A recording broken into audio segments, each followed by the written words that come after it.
This is Books and Tickets NI. We are here at the JB Promotions, the Beginning 2.0 press conference. Delighted to be joined for the first time in 2025 with Matty Boreland. Me and you get so used to speaking to each other in person, doing interviews last year. I'm sure you were glad to have a bit of a break from me. No, 100%. It's good to see you. It's been a while. No, back at it now. I've been itching all Christmas to get back into the ring because obviously I was so busy last year, and then now a big long break. So I'm looking forward to getting back in and back to business. I'm nearly looking on a daily basis at the moment, and like it's sort of where's Matty Boreland at today. Obviously you were in London last week, obviously sparring with Tom Well, and you seem to be everywhere at the moment. Like, is it just me, or is the sparring increased now? Obviously you're under Ryan's gym. Like you seem to be out gallivanting around the country now, obviously trying to get that development with different fighters. I don't know, maybe it's just the way I'm seeing it. Are you doing a lot more sparring now than you've done previously? No, not really. So now I've started with Ryan. The sparring only really starts like 8 weeks, 7 or 8 weeks out from your fight.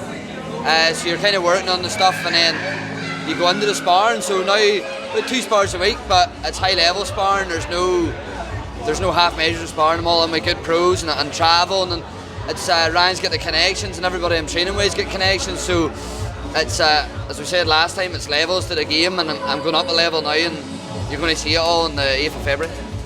Anybody who's obviously looking there, you have a bit of a shiner. I guess that's the war ones that sort of come with sparring. It's not that you're wearing any makeup. I just don't want people thinking you're wearing any makeup there. You're second camp now. Obviously, you're the last tail end of camp with Ryan for the last time out. And I watched the fight back. Like, I wasn't aware previously how much you love an uppercut. I don't know how many uppercuts you threw in that fight, but what's changed obviously since then? You only had a couple of weeks the last time with Ryan. You've now had a lot of time since. What's changed to your game? Like you're sort of mentioning there, you're a wee bit more defensive minded. Is it sort of just trying to pick your shot probably rather than volume?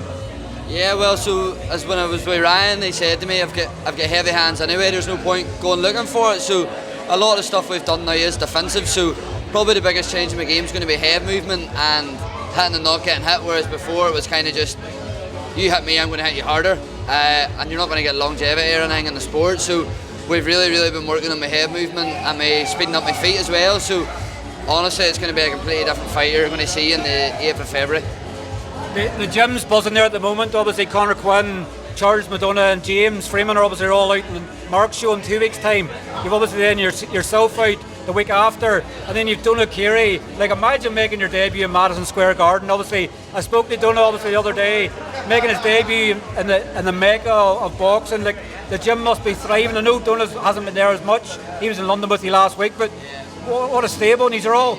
But is it fair to say Conor Quinn's the father of the group, obviously in terms of fighters, because he's the experience here as well? Yeah, 100%. As you said, you know, like the talent I'm training with now, and like I'm learning off them as well as just Ryan. Do you know what I mean? And yeah, Conor's high level. Like, you know, he's sharp, and you know that's the type of boys you can be inspiring when you don't even need to leave the gym, and you can be in there with probably the best fighters in Ireland, probably even up there with the best fighters in the UK, and Conor's probably one of the best fighters in Europe, and definitely he's up there with the world, and it's the type of people I need to surround myself with, and it's going to bring me on that next level.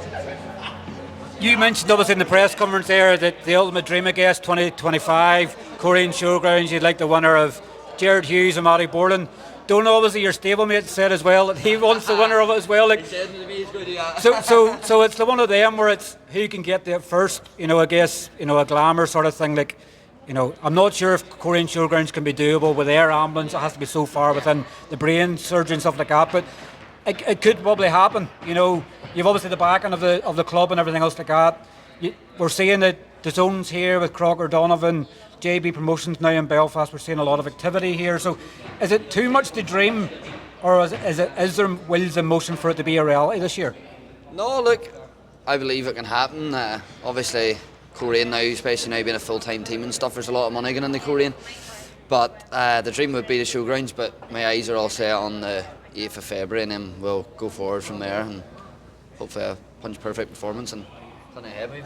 Just want to ask you, obviously, your thoughts obviously on the Gerard Hughes and Rudy Farrell rematch. You know, I think from what I'd heard, that the plan was obviously Paddy was looking you and Rudy was it, I think, for here in April, and obviously then the bigger card came. Like, what's your thoughts obviously on that rematch? Probably Rudy hard done by in the first fight, probably should have got the victory.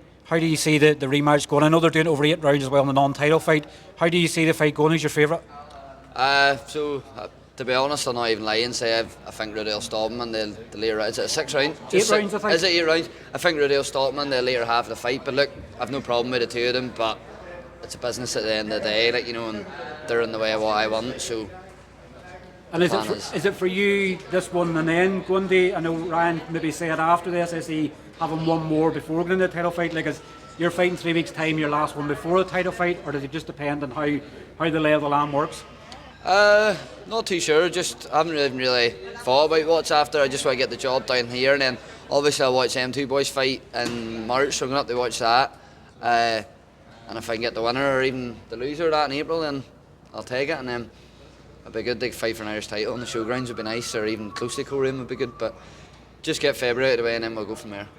Look, it's great to get a catch up with you. Obviously, we'll look forward to seeing you in fight week. Can't wait to see the improvements that's been under Ryan, and I'm sure we'll catch up with you soon. I can't wait to see coleraine beat the Crews today. Cheers, Matty.